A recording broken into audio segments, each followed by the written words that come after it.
Bashundhara Kings এরেনায় যেন গোলবন্যা বয়ে দিল বাংলাদেশ নারী ফুটবল দল। সাফ অনূর্ধ্ব-19 নারী চ্যাম্পিয়নশিপের উদ্বোধনী ম্যাচে শ্রীলঙ্কাকে উড়িয়ে দিয়েছে স্বপ্না সাগরিকারা। গোলের পাহাড় গড়ে ম্যাচ শেষ করেছে 9-1 ব্যবধানে। ম্যাচের মাত্র 1 মিনিটে স্বপ্না রানীর দুর্দান্ত ফ্রিকিকে লিড নেই বাংলাদেশ। এরপর মুনকি আক্তারের একক নৈপুণ্যে আসে দ্বিতীয় গোল। 37 মিনিটে সিনহা জাহান শিকার ক্রসে আলতো টাচে সাগরিকা করেন তৃতীয় গোল।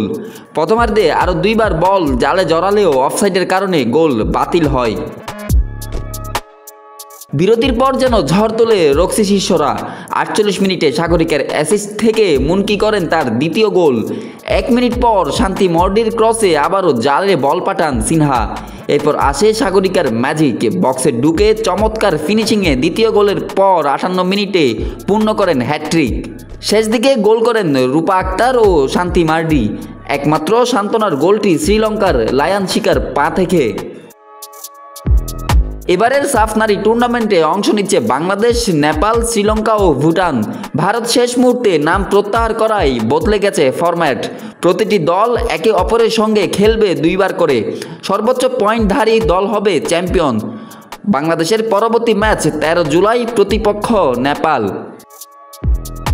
এরপর 15 ও 17 তারিখ টানা 2টি ম্যাচে ভুটানের মুখোমুখি হবে লাল সবুজের মেয়েরা।